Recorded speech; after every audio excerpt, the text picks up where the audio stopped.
ഇന്നത്തെ യാത്ര മുഹമ്മദ് അലി പാലസിലോട്ടാണ്. അലവിയ രാജവംശ കാലഘട്ടത്തിലെ കൊട്ടാരവും മൈതാനവുമാണ് നൈൽ നദിയിലെ അറോഡ ദ്വീപിൽ കാണുന്ന മാനിയൻ പാലസ് ആൻഡ് മ്യൂസിയം സ്ഥിതി ചെയ്യുന്നത്. ഓട്ടോമാൻ വാസ്തുവിദ്യയിൽ ഈജിപ്തിലെ തെക്കൻ കൈറോയിലെ എൽമാനിയ ജില്ലയിൽ ശരിയത്ത് അൽ സരസ് പ്രദേശത്താണ് ഈ ചരിത്രമുറങ്ങുന്നത്. 19-ാം നൂറ്റാണ്ടിൻ്റെ അവസാനത്തിലും 20-ാം നൂറ്റാണ്ടിൻ്റെ തുടക്കത്തിലും ഈജിപ്ഷ്യൻ രാജകുമാരൻ്റെയും അനന്തരാവകാശിയുടെയും ക്രമീകരണവും ജീവിത രീതികളും പ്രതിഫലിപ്പിക്കുന്ന പുരാവസ്തു സംരക്ഷണ കൗൺസിൽ നിർദ്ദേശിച്ച ചരിത്രങ്ങളുടെ നിറച്ചാർത്തുകളായി ഈ എസ്റ്റേറ്റും കൊട്ടാരവും ഇപ്പോഴും സംരക്ഷിക്കപ്പെടുന്നു. നൈലിൻ്റെ ഒരു കൈവഴി ഇതിലെ ഒഴുകുന്നതും വിശാലമായ ഈ ഭൂവിനെ ഇംഗ്ലീഷ് ലാൻഡ്സ്കേപ്പ് ഗാർഡൻ എസ്റ്റേറ്റ് പാർക്കിനുള്ളിൽ മനോഹരമായ പേർഷ്യൻ പൂന്തോട്ടങ്ങളാൽ ചുറ്റപ്പെട്ട 5 വ്യത്യസ്ത സവിശേഷ കെട്ടിടങ്ങളും നമുക്കിവിടെ കാണുവാൻ സാധിക്കും. ഫാത്തിമിദ്, മൗലൂക്ക്, ഓട്ടോമാൻ, ആൻറ്റിലൂഷ്യൻ, പേർഷ്യൻ ഡെവലപ്മെൻ്റ് എന്നീ സ്വാധീനങ്ങൾ ഉൾപ്പെടെ വിവിധ ഇസ്ലാമിക കലാശൈലികളുടെ മിശ്രിതങ്ങൾ ഉൾക്കൊണ്ടതാണ് ഈ കൊട്ടാരം. റെസിഡൻസ് പാലസ്, റിസപ്ഷൻ പാലസ്, സിംഹാസന പാലസ് എന്നീ 3 പ്രധാന ഘടകങ്ങൾ ഉൾപ്പെട്ടിരിക്കുന്നു. കൂടാതെ ഒരു പള്ളി, സ്വകാര്യ മ്യൂസിയം, വേട്ടയാടൽ മ്യൂസിയം, ക്ലോക്ക് ടവർ എന്നിവയും ഉൾപ്പെട്ടിട്ടുണ്ട്. നിരവധി അപൂർവ സന്ധ്യാവൃക്ഷങ്ങളുടെ ശേഖരങ്ങളാൽ ആതിഥേയത്വം വഹിക്കുന്ന കൊട്ടാരങ്ങൾ പൂന്തോട്ടങ്ങളാൽ ചുറ്റപ്പെട്ടിരിക്കുന്ന മനോഹര കാഴ്ചകളാണ്.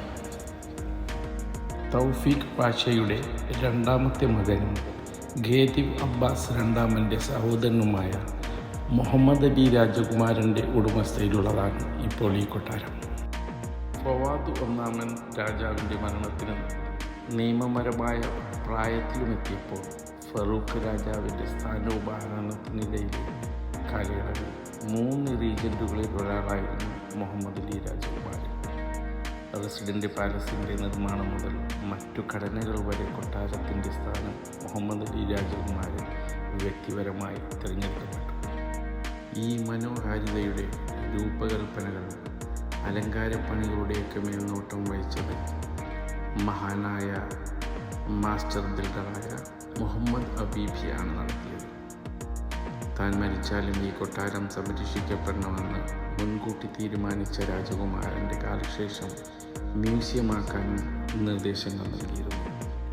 പിന്നീട് ഈ കൊട്ടാരമടങ്ങുന്ന ഭൂമിയുടെ ഉടമസ്ഥാവകാശം നിരവധി തവണ കൈമാറ്റം ചെയ്യപ്പെട്ടു. രാജകുടുംബത്തിലെ വിവിധ അംഗങ്ങളിലൂടെ പ്രമുഖ ഈജിപ്തിലെ വിദേശ വ്യക്തികളിലൂടെ കടന്നുപോയി. തുടക്കം മുസ്തഫ ഫാദൽ ബാഷ രാജകുമാരൻ്റെയും മുഹമ്മദ് റിഫാത്ത് ബാഷ രാജകുമാരൻ്റെയും കൈവശമായിരുന്നു. പിന്നീട് മിസ്റ്റർ ലൂയിസ് മേരി ജോസഫിൻ്റെയും ശേഷം ഡ്യൂക്ക് എഡ്മണ്ടിൻ്റെയും ഉടമസ്ഥയിലെത്തി.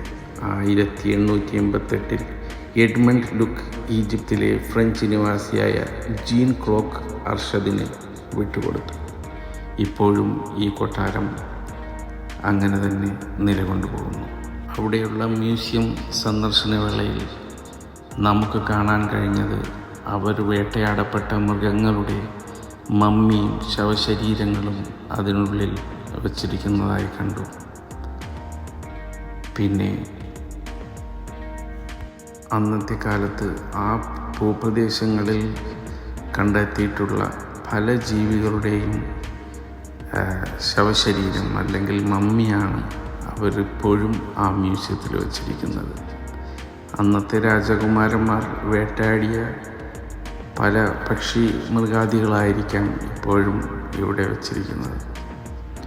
എന്തൊക്കെ പറഞ്ഞാലും ചരിത്രഭൂമിയിലെ അവശേഷിപ്പുകൾ ഇപ്പോഴും നമുക്ക് കാണുവാൻ സാധിക്കും. ഈജിപ്തിൻ്റെ ചരിത്ര ഫലകങ്ങളിൽ രേഖപ്പെടുത്തിയ ആധുനിക ഈജിപ്തിൻ്റെ ഉന്നമനത്തിലെ പ്രധാനിയായ മുഹമ്മദ് അലി എന്ന ഈ മഹാന്റെ ചരിത്ര മ്യൂസിയത്തിന് മുന്നിൽ നിൽക്കുമ്പോൾ അക്ഷരാർത്ഥത്തിൽ വാക്കുകൾ കൊണ്ട് ഒരു നിർവചനം നൽകാൻ കഴിയാത്തൊരവസ്ഥയാണ്. അത്രത്തോളം വരും തലമുറകൾക്ക് വേണ്ടി ഇവിടെ കരുതി വച്ചിട്ടുള്ളത്. അദ്ദേഹത്തിൻ്റെ എത്ര നാളത്തെ സ്വപ്ന സാക്ഷാത്കാരമായിരിക്കും ഇതൊക്കെ. എത്ര മഹാന്മാരാണ് ഭൂമിയാണിവിടം. ദൈവത്തെ പോലെയാണവർ മുതൽ ഒരു പുതിയ നിയമ സമ്പ്രദായം പോലും കൊണ്ടുവരാൻ, രാജ്യത്തെ സംരക്ഷിക്കാൻ ഉതകുന്ന പ്രവർത്തനങ്ങൾ ചെയ്ത എത്രയോ ഇനിയും അറിയപ്പെടാതെ പോയ ചരിത്രങ്ങൾ ഉറങ്ങുന്ന ഭൂമിയാണിവിടെ. ഓരോ ഫറവോന്മാർ മാറ്റിവെച്ച ചരിത്ര ശേഷിപ്പുകൾ പോലെ തന്നെ ഈജിപ്തിൻ്റെ മണ്ണിലെ ഇതിഹാസ ചരിത്രങ്ങളിൽ ഇടം പിടിച്ചിട്ടുള്ള ഒട്ടോമാൻ തുർക്കി ഉന്നമനം ചിന്തനീയമാണ്. കർമ്മങ്ങളും കർമ്മഫലങ്ങളും കൊണ്ട് ലോകത്തിൻ്റെ അത്ഭുത പട്ടികയിൽ ഇടം പിടിച്ച നിർമ്മിതികളുടെ ഈ ഭൂമിയിലെ ഒരു കൊച്ചു രാജ്യം. അവിടേക്ക് ഓരോ സഞ്ചാരിയും ചരിത്രകാരന്മാരും ചരിത്ര വിദ്യാർത്ഥികളും വന്നുകൊണ്ടേയിരിക്കുന്നു. എത്രയോ ചരിത്ര പുസ്തകങ്ങളിൽ തലയെടുപ്പോടെ ഈ രാജ്യം നിലനിൽക്കുന്നു. ഇനിയും കണ്ടെത്താത്ത ചരിത്ര ശേഷിപ്പുകൾ കിട്ടട്ടെ, വരും തലമുറകൾ പഠിക്കട്ടെ എന്ന ആഗ്രഹത്തോടെ അടുത്ത ഒരു യാത്രയുടെ വിവരണവുമായി വീണ്ടും കാണാം.